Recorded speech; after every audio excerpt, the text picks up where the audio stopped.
So Anderson Cooper on CNN was talking to Representative Raul Labrador about his alternate reality, and Cooper challenged him on that. Let's watch. Why not just bring this up for a clean vote? So according to you, the only election that mattered was the election of Obama. It doesn't matter that the House of Representatives in 2010 and 2012 actually won both times.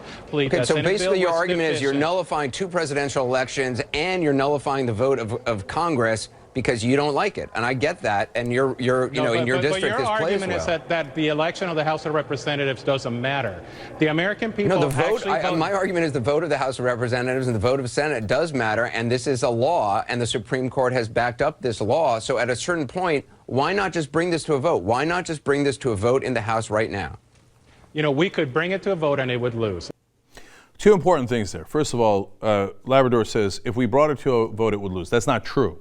There are enough Republicans who've already said on the record that if it came to a vote, John Boehner in the House is literally preventing that vote. If it came to a vote, if Boehner said, here's a clean resolution, not tying this to Obamacare or anything else, or normal, ordinary course of business, we're going to vote on it like we always would to continue running the government, it would pass. There are enough Republicans who would vote with the Democrats that they would have a majority in the House. Now, Labrador knows that. That's why he doesn't want to vote on it, right? That's why he's lying on TV there.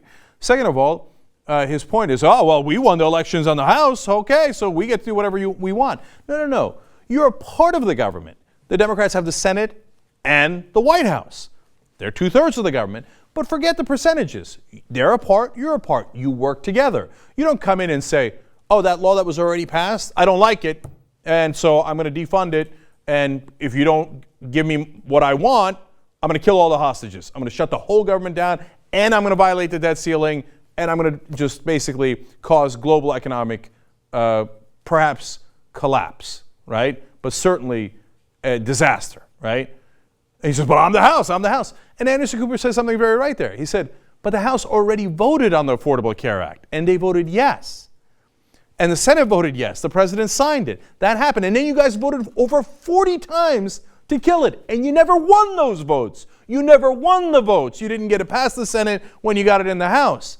So now to say, well, I didn't win any of those votes, and Affordable Care Act passed through the House and the Senate originally, well, I don't care. I don't care about anything. I'm going to just hold my breath, and I'm going to shut everything down until I get my way because I'm an unreasonable Republican.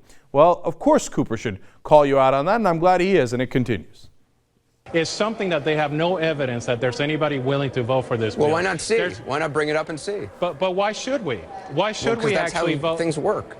That is not how to things vote on work. Things. So when Nancy Pelosi was the Speaker of the House, you asked her to actually vote for things that the Republican Party wanted. You never asked. Nobody in the media ever asked Nancy Pelosi to pass the prerogatives of the Republican Party. Not once did that happen during the 4 years. I don't have a stake in this. I'm not voting well, on. You seem to. You seem no. This is the way it works in journalism. When you're not on Fox News, you get contentious interviews. When you're not on MSNBC and a liberal, you get contentious interviews. Actually, my job is to ask you questions that are different than you think.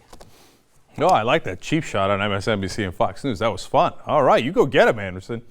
So, look, I often criticize CNN, but here they're doing the right thing. I don't know if they got a memo. Hey, you know what? It turns out people of the United States of America despise their Congress. Has about a 9% approval rating. Hey, if you want to do a popular show, you might want to point out that they're not honorable gentlemen debating honest issues, and they don't have an honest ideology. They're sellouts. They're, hypocrites. You might want to challenge them, okay? And so apparently CNN got that memo. Great. So finally, Soledad O'Brien used to do it in the morning, and then, of course, she got replaced. So now apparently they're like, oops, yeah, that was working and this is not working. So let's let Anderson Cooper go. And I'm glad they did because he did a great job with him there. Okay, you don't get a free pass. When you talk to the media is supposed to challenge you. Hey, why aren't you doing what every Congress has done? You do a continuing resolution, you lift the debt ceiling. If you want to have a debate over the Affordable Care Act, you have that debate, which they did, and you lost. If you want to have a debate about spending, by all means, have at it, Hadas, that you do that every year. And you should. That's the whole point of Congress. But you don't shut the government down because you didn't like the laws they passed in the past. Oh, no, those guys passed that law. I don't like that law. I wasn't here, so I'm going to shut everything down. By all means, Anderson Cooper, go forward. Do much more of that.